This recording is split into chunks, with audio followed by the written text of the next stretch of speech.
So,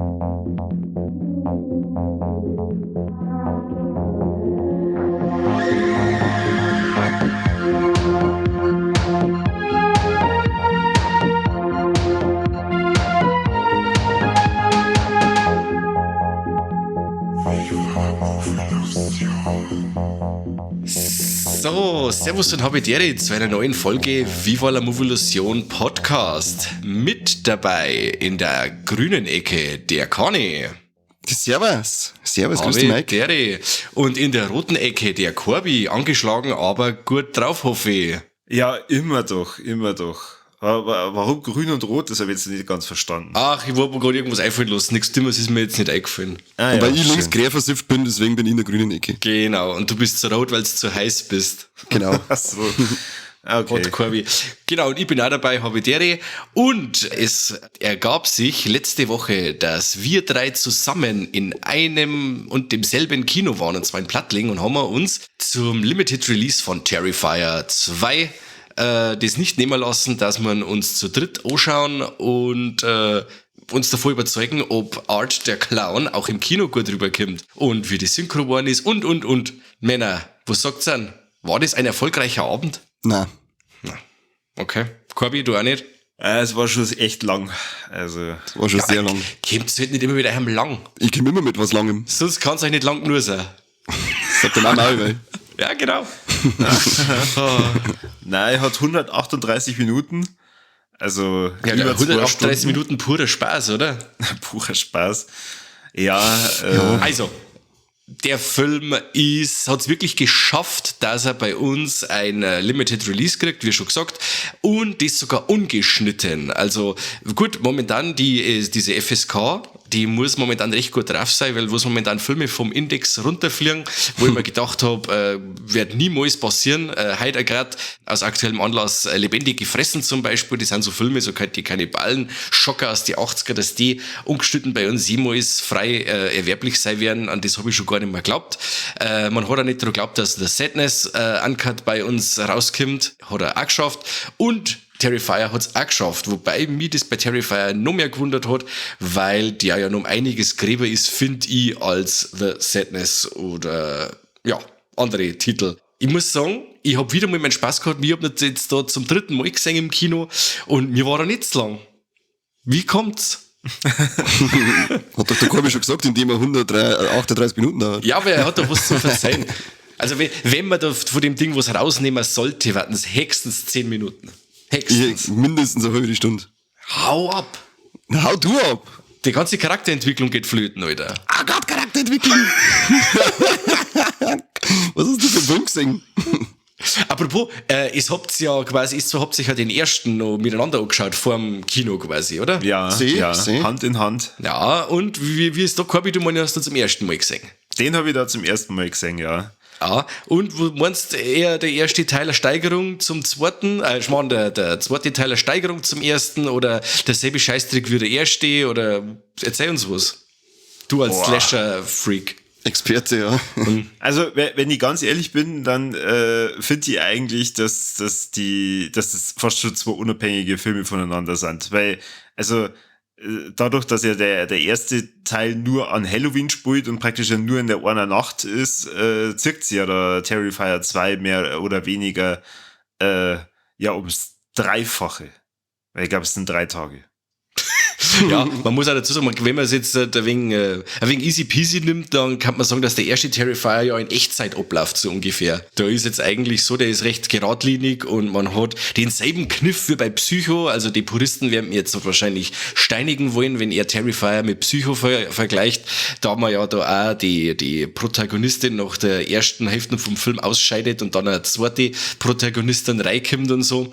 Und ich fand eher das Gegenteil den Fall, dass sie der zweite, obwohl er länger ist, genauso lang anfühlt wie der erste, obwohl der kürzer ist. Also ich fand den zweiten noch einiges rasanter und unterhaltsamer wie den ersten. Das gibt's ja nicht. Jo, wirklich. Kein Scheiß. Also bei Mike, wenn es ein wenig Blut gibt, dann wird der auf Biegen und Brechen wird der Skigritt der Film. Ja, da gibt's überhaupt keinen drumherum. Außerdem hat er noch Geld dafür gezahlt im Kino. Terrifier 1, das ist ja praktisch 5 Minuten an 5 Minuten, dass du eine Slasher-Garantie mit drin hast. Also, dass der entweder mindestens einer stirbt oder einer verstümmelt wird. Ja. Und in Terrifier 2 hast du halt einmal ein gut 20 Minuten, wo gar nichts passiert. Ja, und? Da muss ich nicht diese tanzen. Zum Beispiel. Das ist schon wichtig gewesen. Seid's mir nicht besser, aber dem Final Girl, der Sienna, der schaut mir doch super gern zu. Also, mir hat die voll überzeugt. Ich habe ja schon Fälle gehört, die an dem Elliot Fulham, also an den Jonathan, ihrem Bruder da rumsageln, weil dieser schlechter Schauspieler ist. Fand ich jetzt auch nicht. Also, ich fand die zwei da beim Leben zum Schauen eigentlich recht interessant. Und, Ja, aber wenn ich mir einen Slasher anschaue, dann möchte ich keinen beim Leben zuschauen. ja, du musst aber doch zuerst einmal eine Bindung zu den Leuten aufbauen, dass dir das beim Slasher überhaupt was ausmacht, dass die Kurve kratzen. Und das fand ich sehr gut gemacht, jo, weil man der Sienna immer mit der sauber mitfiebert. Die ist cool, die ist liebenswert und richtig toughes Girlie. Sie schon, also sie habe ich auch mengen, aber ich mag ja trotzdem nicht eine halbe Stunde beim Tanzen zuschauen, das interessiert mich nicht. Nicht? Was ist mit dir los? Ja, Gar nicht bei solcher Art von Tanz. Nicht solche Art von Tanz. Wenn, dann willst du da schon einen richtigen Tanzfilm anschauen. So wie, Aber so richtig, ja, Dirty Terrifier Dancing. Yeah. Das war eigentlich angebracht nach Halloween in Love Ends. Kann man viel mehr Love Stories in Slasher einbauen. Wobei das bei dem Elliot Fulham schon... Stell mir vor, Terrifier 3 wird einfach ein richtig geiles Musical. Count me in, you son of a bitch. Vielleicht ist der dritte Teil wird da gesungen, wer weiß. Also ich kann es ja. bei deinem, was du gesagt hast, bei dem Elliot Fulham, also beim Jonathan Bourne, kann ich das auf alle Fälle voll verstehen, dass der gesagt wird, weil der hat mich auch genervt. Ich finde, der hat auch ganz schräges Schauspiel drauf gehabt, dem habe ich irgendwie nie irgendwas geglaubt. Okay. Wisst ihr, an wen der mich die ganze Zeit erinnert hat? No. Kennst du die Zeichentrickserie American Dad? Ja. Nein. Der Bur von der Stimmt. Familie, der Steve, oder? Das ist schon der Steve. Ich glaube schon Steve. Vollgas, das ist einfach der Typ. Das stimmt, ja. Vielleicht ist das der Synchronsprecher, sollte man mir nachschauen. Das stimmt, ja. Also, ich höre jetzt das quasi so raus, dass euch der zweite Teil nicht so gefallen hat. Das war jetzt wäre die Fans vom Einser. Ja, das wissen wir noch nicht. Jetzt verzeih dir erst einmal, was in Terrifier 2 überhaupt geht, Mike, weil du feierst noch so, du weißt sicher, um was gegangen ist. Und wie schon gesagt, ich darf ja jetzt die zwei nicht unbedingt miteinander vergleichen, weil sie doch von der Qualität her ganz eine andere... Nicht vergleichen, aber ich finde, dass man die eine Steigerung definitiv sieht. Aber gut, jetzt erzähle ich mal die Geschichte. Also die passt ja, wie sie für einen Slasher gehört, auf einem Bierdeckel. Und zwar... Und das bei so viel Charakterentwicklung, wie du gesagt hast. Ja, Charakterentwicklung, aber viel Story hat er nicht. Das ist wieder was anderes. Okay, Junge, Entschuldigung. was ist denn los? Schlufst du noch? Habe ich nicht gesehen. Ja, ich spiele gerade nebenbei Pokémon Go am Handy. Du Mike, hast du zufällig meine Letterboxd-Rezession gelesen? Nein, hab ich nicht. Dann verzeih du jetzt mal deine Handlung und dann lese ich meine Letterboxd-Rezession vor. Aber du okay? weißt aber auch genau, dass meine Handlungen kürzer ausfallen, wie das, was du alleweil oberhaust. Schauen wir mal. Also, der Art der Clown wird nach den Geschehnissen vom Teil 1 von einer unsichtbaren oder unbekannten Macht wiederbelebt, gehört zurück von den Toten und tut ein Jahr später seine Metzelorgie weiterführen, wobei er da seinem Weg die Sienna eben und der Jonathan, das Geschwisterpaar, seinen Weg kreuzt und die aber auf eine bestimmte Art und Weise mit dem Clown verbunden sind oder mit dem Clown zum Tor haben. Auf dem Weg, dass sie diese zwei Parteien treffen, müssen ganz viele andere Parteien ins Gras beißen und das auf ganz üble Art und Weise. Mehr hätte ich jetzt dazu nicht gesagt. So, jetzt erzähl du. Okay, ich habe einen Satz. Das ist eine Letterboxd-Rezession. Ja. Dürfen wir überhaupt einen Satz schreiben? Ja, das Okay. darf man. Aber Moment, ich muss schauen, dass ich das mit der entsprechenden Ernsthaftigkeit rüberbringe. Art, der missverstandene Clown, muss sich gegen humorlose und gemeine Teenager und deren Mütter wehren. Oh Gott. Du hast ja quasi nicht ganz verstanden. Scheiß Vollidiot. Jetzt sind wir wieder soweit. Das ist jetzt einmal ein ganz anderer Blickwinkel auf den Film. Stimmt. Der scheint ja gleich in einem ganz anderen Licht. Ja. Und er ist ein ganz arme Sau, weil er nichts sagen kann die ganze Zeit. Ja, das ist ja mehr so gern Lachen, aber er hat einfach kein Organ dazu. Stellt euch mal vor, ihr seid ein Clown und keine Sau lacht über euch. Ich weiß, wie das ist. Ich bin mit den zwei humorlosesten Deppen im Podcast, ich weiß, wie das ist. Halt doch dein Maul. Gerade in diesem Halloween-Store, weiß ich jetzt, das war ja eine Slapstick-Party ohne Ende und kein Mensch hat gelacht. Das war Gagfeuerwerk und keiner hat's verstanden. Aber er hat sich dementsprechend da revanchiert. Ja, eben. Auf jeden Fall. Das war schon okay so. Ihr müsst euch das mir vorstellen, der Typ muss echt nur von den Toten auferstehen und denkt sich dann, okay, zweite Chance, passt, jetzt hol ich mir mal meinen Ruhm und hol mir einen Lacher nach dem anderen ab und dann lacht wieder keiner. Ja, man muss ja dazu sagen, den Art, den Clown, ich weiß nicht, ob ihr das gewusst habt, aber den gibt's schon seit 2008, den Burschen. Ja, aus dem All Hallows Eve, oder? Nein, der ist von 2013, aber da hat's noch einen Kurzfilm gegeben, der heißt The Ninth Circle. Nein, es ist... Ja, eben, dieser Ninth Circle geht's quasi drum, dass dieser Art der Clown ein Mädel kidnappt und diese für einen Kult geopfert werden zum Beispiel. Wo man sagen kann, okay, war vielleicht dann auch so ein Aspekt, wo man sagt, vielleicht dann für einen dritten Teil oder dann nochmal Erklärung, um was es überhaupt mit dem Art so auf sich hat. Und dann 2013 ist dann eben der All Hallows Eve rausgekommen, in dem, ich glaube, letzten Segment kommt eben der Art der Clown vor, auch unter der Regie von Damien Leone. Oder Leone, wie spricht man den aus? Leona, genau. Damien Leona. Hoffen wir, dass er kein Vegetarier ist und uns deswegen nicht ans Bein pisst, aber ich darf Leona sagen. Ich glaube auch, Damien Leona. Sehr gut. Genau, und dann 2016 den ersten Terrifier und jetzt 2022 den zweiten Teil. Und ich weiß nicht, ob ihr das da im Internet so mitgekriegt habt, wahrscheinlich, weil es alle gut drauf seid, aber der Hype um den Film und um die Figur Art der Clown ist ja momentan ungebrochen. Es ist ja unfassbar, was im Internet da momentan los ist. Ja, von dem Internet habe ich auch schon etwas gehört. Aber das wird sich nicht durchsetzen.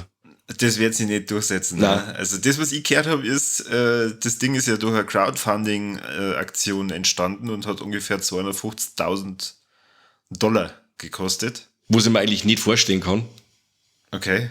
Weil sie haben zwar schon wirklich mit dem Crowdfunding die 250.000 eingenommen, aber wenn der Film losgeht, steht schon mit dort Bloody Disgusting produziert quasi und die werden ja da auch Kohle eingeschossen haben. Also ich glaube, das ist diese 250.000, die gibt er quasi an, dass er besser dasteht. Im Verhältnis dann zu den Einnahmen. Aber ich glaube nicht, dass du den Film für das Geld machen kannst. Da waren noch andere Geldgeber dabei und eben der offizielle Betrag, den man hat und der wird halt eben angegeben. Also ich glaube jetzt nicht, dass der so günstig war. Was du nicht das glaubst? Ja. Also ich weiß nicht genau, was man für Vorteile davon hat, wenn man sagt, okay, der Film hat weniger gekostet als gedacht. Weil dadurch steigt ja eigentlich die Erwartung für den dritten Teil dann nur mehr, dass er weiterhin billig bleibt. Also so, dass ich reagieren. Okay. Aber gut, sie haben natürlich vielleicht nicht mit dem Erfolg gerechnet, den sie dann am Ende damit gehabt haben. Box Office steht momentan, glaube ich, bei um die 12 Millionen. Was ja schon sehr ordentlich. Ja, ich habe schon irgendwas mit 15 gelesen, aber weiß ich nicht. Aber ich glaube, so um den Dreh irgendwie 12, ich habe jetzt auch schon gelesen, das ist der offizielle Stand. Und er rühmt sie ja damit, dass die ganzen Teenies in die USA da reinrennen und dann entweder danach in Ohnmacht fallen vor lauter Schrecken oder ins Kino kotzen und sowas. Da war es jetzt dafür bei uns im Kino verhältnismäßig ruhig. Wobei ich natürlich am Ende ziemlich erschrocken bin, als ich dann gesehen habe, dass lauter Kinder bei uns im Kinosaal drin waren. Ja, die waren aber 18, die haben bloß so burblig ausgeschaut. Cool, also, die Leute, die dann schon mal raus beim Rauchen ausgeschaut. Was? Weil der eine hat vielleicht nur 18 gewirkt, aber der hat seinen kleinen Bruder mit 11 oder so wahrscheinlich nur dabei gehabt. Ach, geh weiter.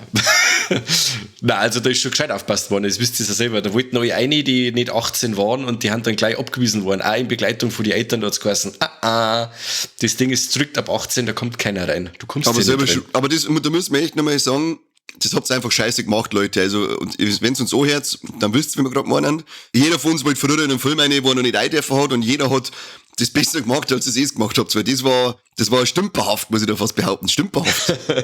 Also, ich bin in jeden Film reingekommen, der ab 18 war, in den ich rein wollte, oder hab mir alles kaufen können, was ich noch nicht hab kaufen dürfen, weil ich gewusst hab, wie. Aber das sage ich jetzt nicht, weil wir wollen ja keinen anstiften. Dürfen wir nicht. Es war vielleicht nicht ganz so klug, einfach vor dem Kino laut rumzubrüllen, Papa, kaufen wir jetzt die Kinokarten. Es war nicht so klug, miteinander dann einig zu gehen und sagen, ich brauche die Kinokarten für meine minderjährige Tochter. Wobei man aber gedacht hat, so mit 17 in Begleitung der Eltern, dass das kein Problem war, aber... Ja, naja. So geht nicht. Geht nicht, haut nicht hin. Nein. Am Ende des Tages muss man ja sagen, es ist einfach ein lustiger Clownsfilm und mit ein paar Blutorgien mit drin. Also verklugt ist schon fein geworden. Der einfach zu lang ist. Also wenn der Film geschnitten wird, dann wünsche ich mir eigentlich nicht Schnitte in den Slasher-Szenen, sondern eigentlich nur drumherum. Da fragst du jetzt dann die FSK, die sagt dann was anderes. Die wünschen sich was anderes. Die sagt dann mit dem Hammer, der schockiert sich, gell? Ja. Haben sie doch eh schon gemacht, oder? 3 Minuten hat er federn lassen müssen. Für 3 Minuten hat's geheißen, ja. Für einen Ich habe eine Heimrelease. Theorie. Ich glaube, es sitzt irgendjemand bei der FSK, der hört unseren Podcast. Und je nachdem, ob er uns mag oder nicht, entscheidet sich dann für oder gegen das, was wir sagen. Weißt du? Der mag, wer mag. Das seht nicht, es wird ja nie nicht bei uns Uncut ausgekommen, dann sagt der, echt zeig ich's. Scheiß wie voller Movilusion. Scheiß Idioten. Keine Ahnung von nix. Ja. Auf jeden Fall ist es ziemlich cool, wenn du vor dem Kino stehst und weißt dann schon, okay, das sind lauter schwarz gekleidete Langzoder die oder mit Bart oder was man sieht, die wollen dann schon sagen, ja, hoffentlich bringt das alle gescheit um und so, weißt du. Was genau weißt, die schauen sich auch Terrifier an. Alles Ich will klar. mir das Hammy-Milieu, das man normal nur auf so Grind-Affen-Konzerte trifft, triffst du das einmal vom Kino schön. Ja, genau. Sagst du, die habe ich schon lange nicht mehr gesehen. Das ist jetzt bei irgend so einem Hammy-Bunker drin, wo irgendjemand einen Schweindelgrunz ins Mikro eingeschissen hat. Genau. Ja, aber heute bringt er ein Clown-Leid sauber um, da muss ich auch kommen. Waren außer uns da noch andere Erwachsene in dem Film, oder was? Ja, schon. Ich darf uns nicht als erwachsen bezeichnen. Da möchte ich nicht mit eingeschlossen werden in seine wüsten Beschimpfungen. Also was Okay. dann als über 18-Jähriger. Ich darf einfach sagen, ich identifiziere mich als 12-Jähriger. Okay. Solange ich über Pupsen und Koppen lachen kann, werde ich mich nicht älter identifizieren dürfen. Okay. Aber der Ausweis sagt was anderes und das ist das Wichtige. Ja, aber das interessiert er mittlerweile nicht mehr. Das interessiert mich. Du musst nur mehr sagen.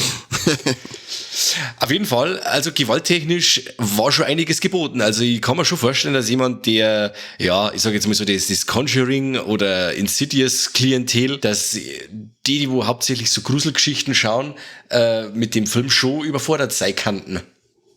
Was meinst du das? Ja, dann bist du wahrscheinlich hauptsächlich überfordert, wenn du, sagen wir mal, im Mainstream-Horror, nenne ich es jetzt einfach mal, wo du halt als normal bei uns im Kino siehst, wenn du dann denkst, hey cool, Terrifier, Horror-Clown, es hat mir auch gefallen, schau ich mir den an. Richtig, ja. Da kann ich mir schon vorstellen, dass so, wenn der etwa ein bisschen zart beseiteter ist, dass dem nicht so ganz wohl ist bei manchen Szenen. Ja. Vor allem eben bei der einen Szene im Schlafzimmer mit dem Dirndl. Ja. Da geht's schon mit 5 Minuten so ab, dass ich sage, das ist sogar als so Splatter-Junkie, wie wir es der Mike und ich zum Beispiel sind, ist das schon, dass du da sitzt und denkst, jetzt hat, natürlich ist geil, weil es halt handgemacht ist und so, man als Freak guckt man dann und sagt, haha, geil, aber man denkt halt schon, Alter, das ist schon so hart an der Grenze des guten Geschmacks, was du da gerade mit dem armen Dirndl treibst. Ja. Der normale, glaube ich, der mag das nicht so unbedingt. Ja. Und das war schon fast Fulci-Style. Also da warst du dann wirklich schon gespannt, okay, jetzt kommt eine krasse Szene, jetzt muss sterben, kommt eine Ablende oder kommt ein Schnitt auf das Interieur von dem Raum oder sonst irgendwas. Und dann kommt wieder irgendwas krass, dann reißt dir irgendwas ab und was weiß ich. Und dann kommt wieder so ein Zwischenschnitt oder irgendwas und dann, du meinst dann schon die ganze Zeit. Dann kommt die Mutter und die muss dann auch noch dran glauben. Ja, und du meinst die ganze Zeit, die Szene ist schon vorbei und dabei kommt immer wieder was und immer krasser wird's. Also das... Wer wirklich gemacht hat im ersten Teil, also die Geschichte mit der Säge zwischen die Beine, war schon krass. Also das ist ein Pfiffkas im Vergleich zu dem, was der Film da teilweise abfeiert. Das stimmt, ich weiß nicht, aber der Corby und ich haben uns ja angeschaut und der Corby bei der Szene so, nein, jetzt echt, oder wir, war da schon voll, war da schon entsetzt, aber dachte, warte, du bist im zweiten Teil siehst. Ja, das kam so unerwartet. Wie ist das? Sagelt der die damit auseinander, oder wie? Es war für mich unerwartet, dass halt auf einmal ihr Freundin da ist und dann, was er halt dann sofort mit ihr macht. Also der wartet da jetzt nicht irgendwie lang, aber bei der anderen war es ja absehbar. Also da hast du ja schon gewusst, okay, die stirbt, als er vor ihrer Tür klingelt hat und die Süßigkeiten wollte. Ja, aber du hast nicht gewusst, dass das eine 5 Minuten lange Gewaltorgie wird. Ja, nein, hab ich nicht gewusst. Du schon, Vor oder? allem, ich fand's so krass, ich habe einmal ein Battle gesehen vom Jack the Ripper, wie der quasi eine von den Prostituierten da zerlegt hat. Und ich hab da in der Szene, wie quasi sie am Bett schon sitzt und dann er noch so Stickerl oberschneidet von ihr. Und wie das gemacht ist, habe ich mir gedacht, das schaut aus wie so ein Jack the Ripper Opfer. Voll krass. Voll krass. Also das ist richtig heftig. Lauter Psychos. Ja.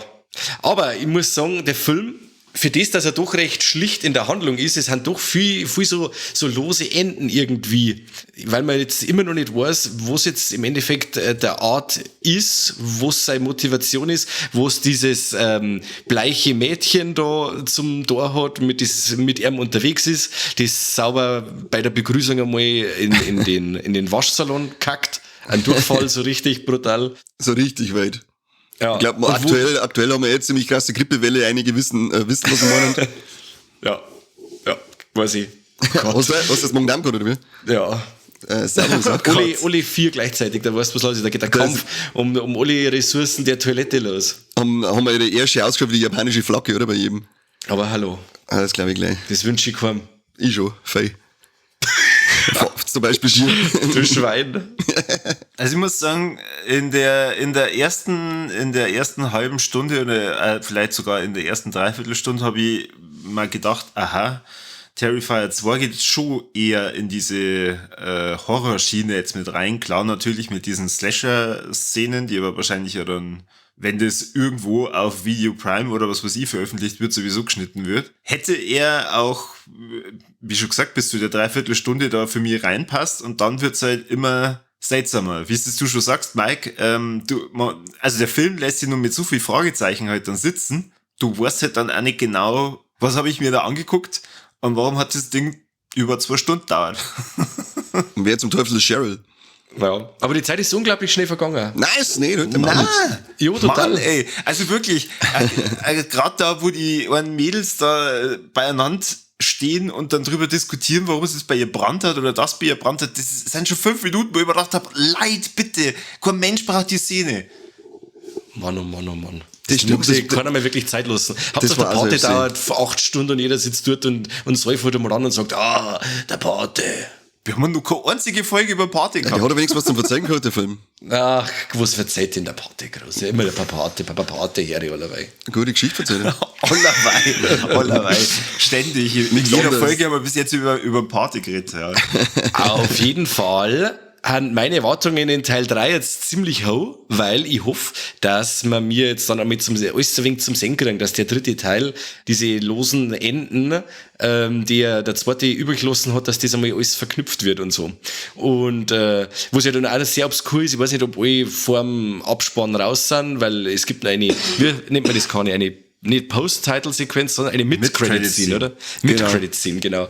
Und die hat's auch noch mal so richtig in sich. Also da, wenn's vorher schon gesagt hast, ich komm jetzt gar nicht mit und dann kommt die Szene, dann sagst du, ja, leck mir Mosch, jetzt ist ganz klar. Das ist echt eklig. Genau. Erst weißt du noch, jetzt kommt die Auflösung. Jetzt weiß ich ungefähr bestimmt, wie 1 oder 2 von meinen Fragezeichen gleich enden. Ja. Und dann lasst er die mit nur mehr Fragezeichen sitzen. Genau. Da sagt er, Voll krass. nix weißt du jetzt nicht. Ja, und das ist für einen Slasher so schön raffiniert, findest du nicht? Ich weiß jetzt nicht, raffiniert ist jetzt oder nicht, sondern geil. das ist einfach offen lassen. Das stellt sich für mich in Teil 3 raus, ob das raffiniert war. Also, ich weiß nicht, ich kann jetzt nicht verzeihen, was da passiert, aber... Warum nicht? Hau eine Spoilerwarnung aus, das ist auch Okay, dann spoilere ich jetzt das. Also Spoilerwarnung, der Mike wieder mal waltet seines Amtes.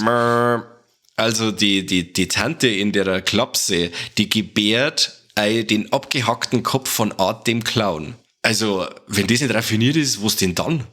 Was sollten sie denn dann gebären, das raffiniert ist? Ja, Dafür hast du jetzt gespoilert. Ich will gerade sagen. Ja, wow. schon. Ist das Nein, nicht, man weiß, dass der Art jetzt einen Kopf abgeschnitten kriegt und dass die Tussi in der Irrenanstalt den Kopf gebärt. Ja, aber Und das dann ist, leuchten die das ist aber Augen. nicht raffiniert. Es stellt sich raus, was das für Auflösung, die Auflösung erklärt erstmal, ob es raffiniert ist. Ach so meinst Seh. du? Ich hab den Film gar nicht verstanden jetzt. Ja, man kann ja noch gar nicht verstehen.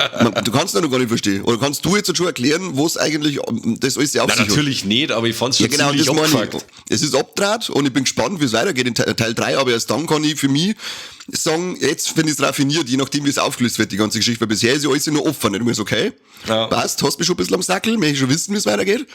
Aber für mich entscheidet es eben erst bei Teil 3 dann nach der Auflösung, war das jetzt raffiniert oder sage ich, ach komm ja auf. Okay, so wie bei Halloween Ends quasi. Ja, da sage ich, ja, komm ja auf. Man kann am Mike so weit zustimmen, dass man sagen kann, von allen Terrifier-Teilen ist das der raffinierteste. Das kann man sagen. Ja. Und der bestgemachteste, ich fand da die Musik ziemlich cool. Die Ist cool, gell? Musik Geil. von Paul Das Wiley. stimmt, ja. Fand ich sehr cool. Vor allem auch dann so typische 80er Jahre Montageszene, wenn sie sich quasi dann ihr selbst gebasteltes Kostüm anlegt und so, finde ich auch. Also, du bist wie bei Nightmare 4, wenn sie die Alice, glaube ich, dann am Schluss die ganzen Sachen drauf steckt für die gestorbenen Freunde und so und rüstet sie zum Kampf gegen Freddy. Fand ich da auch sehr cool. Sound war ziemlich geil, ja. Ja. Der hat mir auch Oder gut allgemein, er hat brutale 80er-Vibes, da geht schon los bei der Titeleinblendung, wie gesagt, Musi, vom Color Grading her, er wirkt wie ein Film aus den 80er, aber sie haben halt Smartphones und so, also er ist schon in der aktuellen Zeit quasi angesiedelt in der Gegenwart, aber wirkt wie ein Film aus den 80er. Sage ich das richtig, ja. Wenn du das so sagst, Ich sag das richtig, ja. dann darfst du das auch so singen. Ja, ich sag das. Finde ich gut, ja. 2019, oder? Spielt der Film. Oder 2018. Ich weiß nicht. Ich weiß Er nicht. spielt doch ein Jahr nach dem ersten Teil. Und das ist die Song ja sogar einmal, glaube ich, entweder 2018 oder 19. So habt ihr aufpasst. Bin wieder mal enttäuscht. Enttäuscht. Also, was Bin ich ich gar nicht vorhin nur sagen wollte, als du das angeschnitten hast mit Conjuring und was weiß ich, zwei Sachen. Also zum einen, ich glaube, wenn der eine Typ, der wie ist der Film, wo wir im Kino waren, Kani, wo der eine so ausgeflippt ist, Malignant. Ja, genau. Der Herr, der da ununterbrochen bei sämtlichen Slasher-Sachen dann gesagt, na, das gibt's ja nicht. Oh, leck, schau hin, na. Ja, aber der ist ja so ausgeflippt wegen dem Twist, oder? Der ist wegen dem Twist ausgeflippt, ja, nicht wegen dem Gore. War das nicht da, wo das Gesicht rausbricht? Ich hab gedacht, dass er deswegen dann so rumgeschrien hat. Ja, aber halt wegen dem Twist, dass der in ihr lebt praktisch und da rausbricht. Wow, jetzt haben wir nochmal Lignend schnell ausgespoilert. Spoiler! Na gut, vielleicht hätte er ja dann da auch irgendwas gesagt, weil er ja so raffiniert ist. Mike ist raffiniert. Ich bin voll raffiniert. Der andere Kommentar, den ich sagen wollte, ist, also, ich finde ihn tatsächlich Zu lang. überhaupt nicht gruselig. Okay. Also, null. Ich fand ihn eher die ganze Zeit amüsant, witzig. Also eher wirklich in so Richtung, okay, wir übertreiben jetzt mal vollkommen und der Art selber, der ist ja amüsant. Also wie man da manche Lacher abstauben kann, einfach nur wenn man mal die Augen hochzirkt oder so, oder mal so ganz lässig irgendwo anlehnt. Es ist schon cool. Also deswegen, ich kann schon verstehen, wenn es damit werben, dass halt Leute dann irgendwie kotzen und was weiß ich. Dafür sind die Effekte aber immer noch so, dass ich mir denke, ja okay, ganz so viel Budget können sie nicht gehabt haben. Und zum anderen, wie schon gesagt, er ist halt nicht so extrem gruselig. Also da ist man vom Gruselfaktor her ja schon ganz andere Sphären gewohnt. Ja, ich muss aber dazu sagen, Slasher finde ich an sich selten gruselig. Ich finde es eher dann spannend, in bestimmte Szenen finde ich dann spannend. Ja, aber du hast ja mit Ding verglichen, mit Conjuring und... Ja, aber nur wegen die herkömmliche Horrorkost wollte ich da mit rauskristallisieren. Also Sachen, die immer im Kino laufen oder die Sachen, die wo im Fernsehen laufen. Du wirst ja keine geschnittene Fassung von Conjuring irgendwo auf Blu-ray kriegen oder sonst was. Ja. Mir geht's nur darum, dass halt da die Leute, die sich quasi von so Jumpscares immer so so schnell mal so einen Schrecken einjagen lassen und dann da jetzt so ein Gorebrett vorgeschlagen kriegen, dass die halt schon durcheinander beideln kann, wenn sie sowas sehen.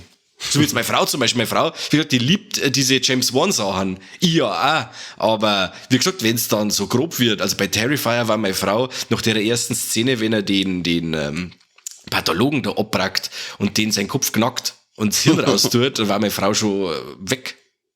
Also geschieden, die Kinder im Auto und weg. Was, geschieden? Ja. Okay. Sicher. Die war schon, was du für einen Raum hast, oder? Der ist ja zugespielt. Das ist wahrscheinlich einer der Gründe. Da wenn es eine möchte, dann sage ich, nein, da ist nichts drin, da ist nichts drin. Nix. Und was klopft du über so? Aber zu dem, wo du sagst, also du findest den Art so amüsant, also ich finde zwar schon, also so wie das in der Szene sein muss, so funktioniert er auch. Ja, gesagt, wenn er lustig sein soll und steht in der Szene da in dem Halloween-Shop da hinten und macht irgendwelche Faxen mit den Brühen oder sowas, da finde ich ihn schon auch amüsant. Aber wenn er dann so grobe Scheiße abzieht und dann eben nie einen Mucks macht, also weder lacht noch verschmerzen schreit noch sonst was und diese Gestik, wo er immer drauf hat, also ich finde, wenn er grob drauf ist und jemanden umbringt, dann finde ich ihn extrem unheimlich. Finde ich schon. Also der David Howard Thornton, der Schauspieler, macht das Weltklasse. Immer mit dem aufgerissenen Mund, mit dem asozialen Grinsen und so. Also ich finde ihn da schon sehr unbehaglich. Und ich kann auch nachvollziehen, dass die Leute auf den so heiß sind, als neue Slasher-Ikone, weil der halt wirklich was darstellt. Ja, da warten wir schon lange drauf, dass mal wieder so richtig ikonische Figur eingeführt wird. Richtig. Und da hat er auf alle Fälle das Potenzial dazu, finde ich, der Arte Clown. Und wie du schon sagst, ich denke immer das auch gedacht, immer beim Anschauen vom ersten Teil schon, denke ich, wie anstrengend muss es sein, wenn es die ganze Zeit deine Fresse so aufreißen muss zum Grinsen. Ja. Da fällt das Gesicht irgendwann ab. Das ist so, glaube ich, geht's glaube ich, unsere Hörer, wenn sie unsere Folgen anschauen, weil sie so viel lachen, weil wir so lustig sind. Ja, und dann fragen die Leute, warum lachst du für Depp? Ja, weil ich Viva la Movolution her, den geilsten Podcast so lustig. der Welt. Genau, also die wissen sicher, wie anstrengend das ist. Ja. Und ich muss ja wirklich, also ich muss das denen Macher zugute halten, dass wirklich das versuchen und eben auch der Erfolg einer recht gibt, diese neuen Slasher-Helden da einzuführen. Weil wenn du sagst, das haben ja die letzten Jahre einige probiert, der Adam Green mit Hatchet, Victor Crowley, wo man sagt, ja okay, der erste Teil war ja cool und war hochwertig produziert, aber alles, was dann weitergekommen ist, der immer billiger geworden und beliebiger. Und der vierte Teil, der Victor Crowley selber, war ja totaler Scheißdreck. Dann der Adam Green Hall, der hat den Chrome Skull wollte er einführen als Slasher-Ikone. Nach dem zweiten Teil war Schluss, da ist nicht mehr irgendwas gekommen. Also diese neuen Slasher-Helden haben's nicht leicht. Also und da finde ich es ja wirklich cool, dass da dieser Art der Clown kommt, dieser Damon Leona bringt da also diese Figur und die kommt bei den Leuten gut an. Der ist, wie gesagt, so ambivalent, dann einmal wieder ein wenig lustig, dann wieder voll grob. Ist wirklich gruselig anzuschauen und das muss ich einer wirklich zugute halten, das Schaffen's. Also sie können mit der Figur wirklich nur einiges zerreißen, finde ich. Jetzt musst du gerade schauen, ob er es über 2 oder 3 Teile rausschafft. Ja. Das ist die Frage, weil ja selbst der Hatchet, wie du schon sagst, Victor Crowley, den fand ich ja richtig geil, vor allem auch als Figur. Ja. Aber der hat ja nichts gerissen, 2 Teile Chrome Skull, dann auch der Collector Sepp. Oh ja. Der war ja eigentlich auch cool, aber irgendwie... Wobei, da dran sie gerade einen dritten, oder? Ja, aber das ist aber auch schon wieder ewig irgendwie. Also da hat es schon wieder geheißen, da klappt es wieder nicht und dann wieder schon. Aber da hat es sogar schon was Beitel gegeben von den Dreharbeiten und so, oder? Da haben sie schon irgendwas draht und dann haben sie wieder irgendwie eine Hand zur Draht oder so. Okay. Da war ja. Fliphouse. Also wie gesagt, das ist nicht leicht. Wie seht ihr das aus Fansicht? Also da rede ich jetzt mal vom Genre. Wenn so ein Slasher auf einmal vom Underground, also Underground in Anführungsstrichen, weil was ihr als Underground betitelt, ist wieder was anderes wie das, was ich betiteln darf. Aber dann auf einmal so durch die Decke geht. Also sagen wir mal, aus 250.000 12 Millionen machen und jetzt momentan wirklich in aller Munde sein, das ist schon nicht verkehrt, oder? Ja, auf jeden Fall. Findest du das eher positiv oder negativ und sagst du dann, jetzt hat er ein bisschen was von seinem Charme verloren? Also solange es so weitergeht, wie in der Qualität, los immer das eingehen. Also wie gesagt, da kann der nur so populär sein und Ding. Die FSK, die werden sich alle noch sträubend diese Filme anschauen. Oder jetzt eben auch die Oscar Academy, für den er ja für die Special Effects eingereicht ist. Also da kann da hat er sogar reelle Chancen in meinen Augen, wenn sogar Thor Love and Thunder eingereicht worden ist für die besten Effekte. Wenn du dann an den schwebenden Kopf denkst. Ja. Da hat er die Nase vorn. Ob jetzt Underground oder nicht, ist mir eigentlich wurscht. Hauptsache, es passt. Hauptsache, es bleibt so grob, wie es ist. Und ja. Bei den Kassetten ist mir nicht so true, wie man bei der Musik ist, oder? Genau, das ist das. Weil bei der Musik, da war es so Kandidaten, hey, wo hast du das T-Shirt her? Was ist das für Band? Alter, das darf ich nicht sagen, das darf nicht zu publik werden. Halt doch dein Maul! Hey, ich muss das T-Shirt ausziehen und muss noch drosseln mit seinem T-Shirt, den Vollidioten. Das darf nicht zu publik werden. Ja, der behinderte Underground Black Metal Bullshit, den keiner singen. Ich will einfach nur wissen, wo das T-Shirt ist, du Vollidiot. Aber, ja, wie gesagt, ich weiß nicht, ob es bei Filmen auch so Freaks gibt, die dann sagen, jetzt haben wir 2 Likes, jetzt ist ja, doch nicht mehr so cool. Oh Gott. Hundertprozentig. Na, bitte nicht. Hört's auf mit dem Scheiß. Was ist mit euch? Ja. Jetzt steckt zu viel Geld drin. Das geht aber gar was nicht. dann grob wird, wenn sie jetzt dann wirklich irgendwie mit CGI rumkatzeln, weil da ist ja wirklich jetzt halt, also bis auf da die so Blitze und so ein Zeug, so das Übernatürliche war ja in dem Film eigentlich CGI-technisch gar nichts. Ja. Es war sogar noch so, dass da dieser Terrifier, die Geisterbahn, die man da sieht, das war ja sogar auch noch Map-Painting. Also sie haben sich da wirklich auf so diese alte Art und Weise Filme zu machen eben zurückbesonnen und haben sie eben nicht auf CGI verlassen. Das war halt etwas, wo ich sage, mit dem kann ich nicht leben, wenn sie jetzt auf einmal mit Kunst, mit CGI-Blut rumkatzeln. Also da bin ich dann raus, da bin ich empfindlich. Ja, das brauche ich auch nicht. Das brauche ich auch nicht, weil, ja, ich hoffe mal, dass wenn man weiß, wo der herkommt, also der Damien, er kommt von dieser Slasher-Underground-Ding, wo man handgemachte Effekte singen möchte. Ich hoffe, das merkt er sich ja, wenn er mal mehr Kohle hat. Ja. Und sagt, nein, mein Zeug bleibt handgemacht, diese CGI-Kacke brauche ich bei mir nicht. Richtig. Weil man sagt ja, wo das hinführt, aber schaut das- euch gerade mal Wrong Turn an. Boah, Aber das heißt, es ist jetzt nicht ganz so dramatisch für euch, wenn jetzt Terrifier, weiß nicht, als nächstes Filmprojekt von James Cameron dann in Ach, James Cameron hat gute Sachen gemacht früher. Wenn er weiter splattert und ohne Computereffekte die Splatter reinmacht, dann gern. Absolut. Okay. Oder der Tarantino. Der kannte seinen letzten Film, Terrifier 3. Der hätte mal wieder was Gescheites gemacht, die Nase. Boah. Also ich mag jeden Tarantino-Film. Okay. Egal wie verrissen er von euch wird. Okay. Übrigens, Blinded Casting hat das Ganze nur vertrieben. Okay. Und die da gar kein hat's- Geld nicht reingesteckt. Nein, die haben das nicht produziert. Oleg, du liest mit, redst mit, Oleg, du bist da voll multitaskingfähig. Warum? Du hörst doch, was er sagt, oder? Also so Multitasking ist das nicht. Und du tust sogar noch deiner Frau Pfirstmassieren nebenbei wahrscheinlich, oder? Ja, und einen Hund streichen. Genau. Das mache ich alles. Sehr schön. Just in diesem Moment. Jetzt checke ich gerade Aktien. Überleg dann draus, ob wir irgendwann aus dem Podcast eine AG machen. Und gib weiter zum Kani und frag, du Kani, Ich spiele ja immer Gibt's- noch Pokémon Go. gibt's irgendwas bei Terrifier 2, über das wir noch nicht geredet haben, wo du noch gern deinen Senf dazu geben darfst? Der Film dauert 2,5 Stunden, da haben wir sicher noch einen Haufen Zeug zum Schmerzen, oder? Zum Beispiel diese Traumszene, die ich sehr geil fand. Traumst sie war cool. Da haben sich schon wieder alle beschwert, weil der Clown auf einmal mit einer Tommy Gun die Leiter schießt und mit dem Flammenwerfer. Ja, Warum und da soll traust du der dich. das auf einmal da? Weil sonst tut er immer nur mit Hieb- und Stichwaffen die Leute Welche umbringen. Leute redest du denn immer? Das ist das Internet, Corby, das Internet. Das zerreißt sich das Maul über jeden Scheißdreck. Okay. Und dann ist es mich ganz narrisch, weil ich sage, denk halt einmal mit, das ist eine Traumsequenz. Wo Wenn er liest du sowas? Was? Wo liest du sowas dann? Auf Ja, Facebook? ja, zum Beispiel. Ich erdreiste mich da nicht, irgendwelche Kommentare zu schreiben, weil mir das nervt, aber wenn Seit ich die wann? Leute dann so durchlese, schon immer. Also nicht schon immer, seit einiger Zeit, weil wenn du eine schreibst, da kommt dann nur immer Blödsinn zurück. Vor lauter Vollidioten in diesem Internet. Ja, auf jeden Fall fand ich das cool und für so eine Traumsequenz abtrat, auch wieder ziemlich lang sehr ausgewalzt und dieses Clown-Café-Liedl, das hast du doch noch ewig im Ohr, oder? Ja. Ja, bis auf Nacht, wo ich ins Bett bin schon. Ja. Also, wobei sie das natürlich in den 2 Stunden irgendwann dann wieder verliert. Okay. 2,5 Stunden. Und du hast es gerade selber gesagt, die Traumsequenz ist sehr ausgedehnt.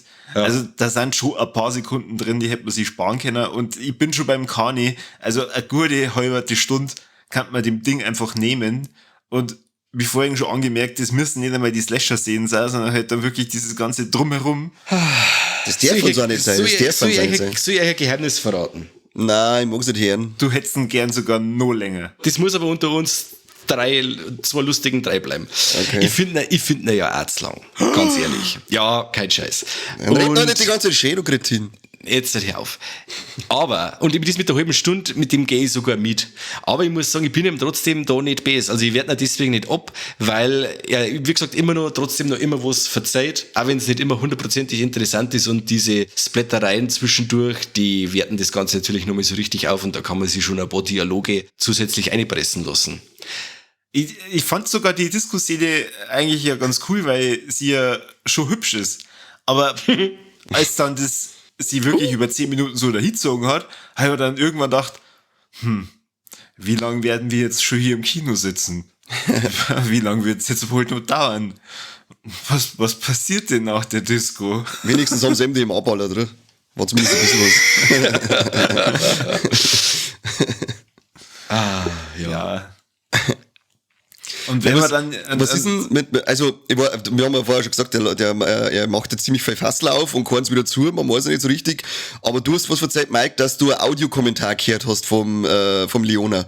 Hat der, und in dem schon ein bisschen das erklärt wird, wo er dann hinmächt mit Teil 3 und die Zusammenhänge. Magst du ein bisschen was, magst du das mal erzählen, weil da haben wir auch, mir gar nicht mehr weitergeschmerzt und ob es unsere Hörer hören, ist mir wurscht, du kannst mir das danach auch erzählen, wenn es war. Es ist ja so, dass wir mir eben nicht mehr weitergeredet haben und ich hab dir dann aber nicht gesagt, dass ich das Audiokommentar nicht gehört hab, sondern ich hab das, ein Spezi hat es auch gehört und der hat eben gesagt, da kommen dann ein paar Sachen auf, wie manche Zusammenhänge sind, die dann in Teil 3 übergängen. Aber ich habe da gesagt, dass ich mir das nicht verzeihen, weil ich das eigentlich gar nicht wissen wollte.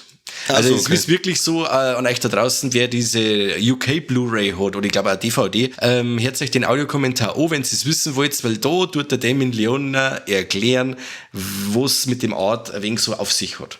Ja, das ist gut zu wissen, weil da gleich muss ich da mal reinlunzen, weil mir macht's wahnsinnig. Ich möchte wissen, was der für Verbindung zu den zwei hat. Und was eigentlich darstellen soll. Das war, mag ich nicht warten, bis der dritte Teil kommt. Wer weiß, wie lange das dauert. Das dauert wahrscheinlich wieder. Und es heißt also, sogar schon spekuliert worden, dass Teil 3 auf 2 Teile aufteilt wird, gell? Ja. Das wird wieder episch. Das wird so richtig Herr Ringe-Niveau hat das dann. Solange es tanzen und gut reden, wird das ein super Film. 2 mit 3 Stunden bin ich dabei. Ja, na, wie gesagt, es ist wirklich so, dass ich sage ja, eigentlich bin ja immer der sagt, okay, ein Film, der wo jetzt seit 80 Minuten, 90 Minuten lang ist, es ist einmal eine Wohltat. Wirklich mit 2 Stunden war der einiges runder gewesen, die ganze Gaudi. Aber gut, jetzt ist er schon so. Und vielleicht ist er dann beim Teil 3 im Schneideraum nicht ganz so zaghaft, der Leone. Ja. Da hat er schon ein wenig gelungen dann. Das Blätter rein, drin lassen, das Blabla raus. Wie gesagt, für 10 Minuten weniger tanzen, 5 Minuten weniger Traumsequenz, im Finale 10 Minuten weniger rumlaufen, schreien. Und schon hat man sich 20 Minuten gespurt und dann überall dazwischen noch ein paar Minuten raus. Da kannst du locker eine halbe Stunde rausnehmen. Ja. Oder ganz konsequent nur Disco und Slashen. Ja, genau, ohne irgendwelche Dialoge. Einfach nur die ganzen Kills aneinandergereiht und dann nur dazwischen die MDMA-Disco-Party und dann sind alle glücklich. Nicht? Ja, klingt doch so, als könnte man mir auch einen Schnitt aus Terrifier 2 machen. He? Dann machen wir mal einen Terrifier 2 VLM-Cut.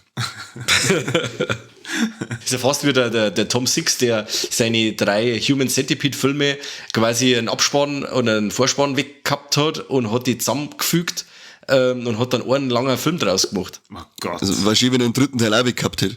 Ja, das war ganz gut gewesen. Bei der ersten 2 bin ich voll dabei, aber der dritte, Ja, das war nix. Komm ja auf. Zu drüber. Ja, das war echt zu drüber. Na, aber dafür ist der zweite schön. Ja. Das ist schön. Der ist krank. Also das ist wirklich krank. Was ist mit dir? Da war Terrifier 2 im Gegensatz zu dem ja wirklich, weiß ich nicht, Kinderparadies. Ja, weil es kommt halt da dann nur das Element der sexuellen Gewalt dazu bei Human Centipede 2 und das hast du jetzt bei Terrifier nicht. Die sparen sich ja sogar für einen Slasher irgendwie eine kurze Maus-Szene aus oder mal so ein Busen oder irgendwie so. Ein Sideboob sagt man mal. Ja, genau, das haben wir gleich gesehen, gell? Da haben wir gleich geschaut mit 2, gell? Haben wir schon geschaut. Da bin ich schon dabei. Aber sie sparen sich sogar sowas aus, ja. Das ist mir dann auch aufgefallen. Ich gedacht, hey, ein Slasher ohne Bubs, was ist denn los? Was soll das? Da darf ich aber sagen, da gehen wir eh gleich drauf ein, wenn wir über einen Triple Threat reden. Ja. Satz ihr schon soweit, dass wir auf die Tops und Flops eingehen können? Das können wir machen. Sehr schön. Dann, Mike, fang du an. Also was mir nicht so gefallen hat, das war jetzt der beim Ende die Geschichte mit sie abgestochen wird und dann in den Wasserbassin drin hängt und dann von einem Tentakel festgehalten wird und diese Szene ewig dauert. Da bin ich wirklich auch im Kino gesessen und habe mir gedacht, Szene ist gar, das hat mich genervt. Und dann bis zu dieser Szene, wo sie quasi dann rauskommt und dann wiedergeboren ist und dann dem Art den Gas machen kann und so. Das bis zu dem Zeitpunkt, das dauert zu lang. Also, oder diese Szene macht im Endeffekt ja einfach so gut wie keinen Sinn, dass du sagst, sie ist jetzt da in dem Wasserbassin drin oder ist die Geschichte nur in ihrem Kopf, ist dieser Kampf mit sich selbst oder was weiß ich, keine Ahnung, das hat mich genervt, das war einfach zu lang. Szene sei gut oder machen wir es aus dem Tentakel, oder? Ja, mach ein Hentai, oder? Ja, genau.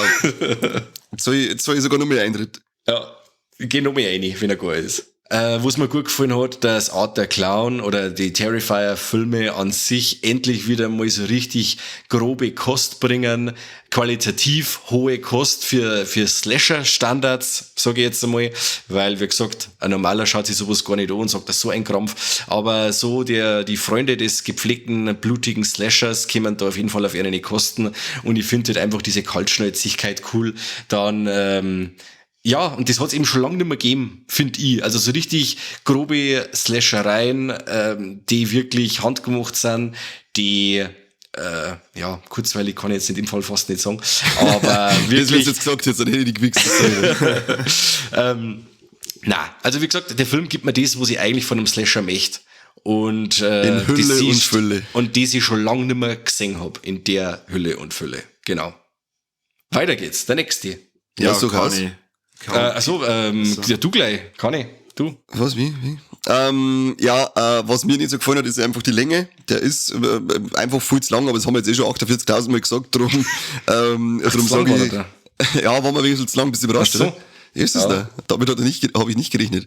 Aber dann sage ich, damit irgendwas Neues auch reinkommt, da ich sogar wirklich den Elliot Fulham als Jonathan, den kleinen Bruder von der Sienna, aufzeigen. Das hat er nicht gesagt. Nein, der hat mir auch, ich weiß nicht, das ist für mich, war nicht schön gespielt von ihm, finde ich. Hat mir nicht gefallen. Wenn es so sein sollte, dann fast schlecht geschrieben, keine Ahnung. Der hat mir nicht passt. Und was mir jetzt sehr gefällt, sind wirklich die handgemachten Effekte. Das ist irre geil gewesen. Und ja, hätte ich gern öfter auf der Leinwand sowas. Ja. Ich muss auch dazu sagen, mit dem Herrn Fulham, da müsst ihr, wenn ihr euch den Film nochmal anschaut, müsst ihr mal aufpassen, man sieht in manchen Szenen, dass er, wie das draht worden ist am Set, dass er quasi bei den bestimmten Gewaltszenen gar nicht dabei ist irgendwie. Also, musst du mal schauen, wie das geschnitten ist, die Interaktion mit ihm und am Art und bestimmte Sachen, wenn er dann in den Fuß bissen wird oder irgendwie so, oder an seiner Hand frisst er mal umeinander. Das ist dann immer quasi der Stuntman und wenn man ihm sagt, dann ist es okay, oder dann ist teilweise der Art auch gar nicht im Raum, oder das zu zweit agieren nebeneinander, dass man sieht, dass der Fulham das ist. Also das haben sie sehr kinderfreundlich gemacht. So praktisch so gemacht wie sämtliche Dialogszenen aus Jurassic World 3, in der die Schauspieler auch nie miteinander in einem Raum waren. Ja, die waren ja alle furchtbar teuer. Das müsst ihr mir vorstellen. Ja, ist eh klar. Stimmt, wahrscheinlich hat der David gesagt, also der Schauspieler da vom Art, na, mit einem Kind spielen nicht. Na, sicher, schau, mit den oder kann sie nicht. Ja, das hat langer Hals. Ja, stimmt, der war wie ein Brachiosaurus. Der hat sich auch bei Jurassic World 3 mitgespielt. Vom Schauspieler her jetzt passt. Kobi, wie ist Du bei musst dir? aber nur kurz, ich glaube, das ist sicher eins der Tops von Mike gewesen, dass Felissa Rose drinnen war. Oh ja, stimmt. Das musst du fast nur aber erwähnen. aber nur sehr kurz. Leider Das- nur sehr kurz, aber Felissa Rose sehe ich gern. Ja, das hätte ich gern. Das war wie so eine richtige Milf, darf man nicht mehr sagen, gell? Falli darfst du sagen. Darf man das sagen? Du darfst alles sagen, wir haben immer noch Redefreiheit. Du musst halt einfach nur mit der Reaktion klarkommen. Das war jetzt auf alle Fälle mal eine, wo ich sagen würde, okay, die war mal für so eine Horror-Convention cool, weil die, glaube ich, so richtig fannah ist. Also für das, also wie ich gehört habe, sie spielt in Terrifier 2 mit, habe ich mir gedacht, sehr geil. Wie ich dann gesehen habe, wie lang ihre Rolle ist, habe ich mir gedacht, nicht so geil. Hätte ich gern mehr gesehen. Gib Felissa Rose, bitte. Ja, bitte. Gut, mein Flop. Mein Flop ist die Schauspielerin, nicht die Schauspielerin, sondern einfach die Mutter von der Sienna Shaw. Ich weiß nicht, wie sie heißt, aber sie hat mich jedes Mal aufgeregt, wenn sie da war. Und ich habe mir dann gedacht, hoffentlich stirbt die. Ja, ich habe dann auch das bekommen, was ich wollte, aber die hat mich wirklich tot aufgeregt und die war sauber zu lang lebendig in dem Film.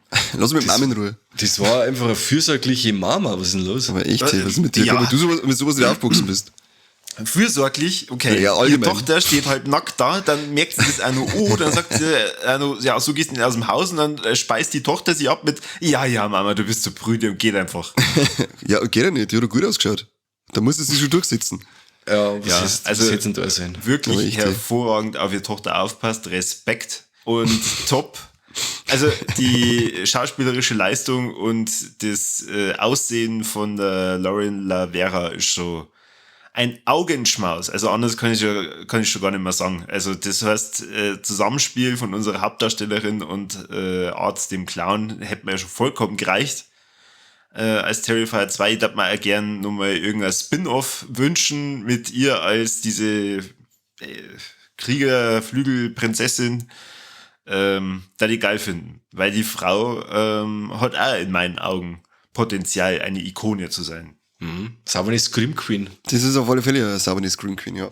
Genau. Sehr schön. Wie schaut's mit unserem Triple-Threat aus? Haben wir mir tote Tiere? Ja, Ja, richtig. stimmt. Hammer. haben wir Und endlich. zwar Was? Gürteltier. Ratz. Was ein Gürteltier? Ratz. Was habt ihr in Straubing für Ratzen? Straubing ist aber das Pflaster. Ein Gürteltier ist doch ein Ratz, oder? Du bist der Nein. Ratz. Schau ein Spiegel und sagst, dass er Ratz ist. Moment. Corby meistens Splinter. Ja, also das war aber auch noch ziemlich krass mit dem Rumwühlen in den Innereien da. Ekelhaft. Aber ich meine, das war ein Ding. War das, Gürteltier, bla bla bla, gepanzerte. Ein Gürteltier ist eine gepanzerte Ratte. So. du bist eine Steht- gepanzerte Ratte. Ja? Das hast du jetzt erfunden. Nein! Falle. Gepanzerte Nebengelenktiere ist gleich Ratte. Du liegst doch so viel. Wahnsinn. Der möchte mit den Link in die Shownotes, bitte.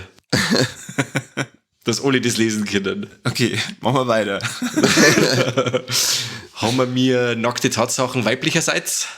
Ja, nur Sideboob. den Sideboob einmal. Sideboob. Ja. Also einen halberten Stern quasi, oder? Ja, da geben wir mal einen halberten. Es ist ein Sienna ihrer gewesen, also da kann man Der schon ist, halberten. der ist auf, so war es ein Viertel, aber das ist ein halberter auf alle Fälle. Ja, richtig.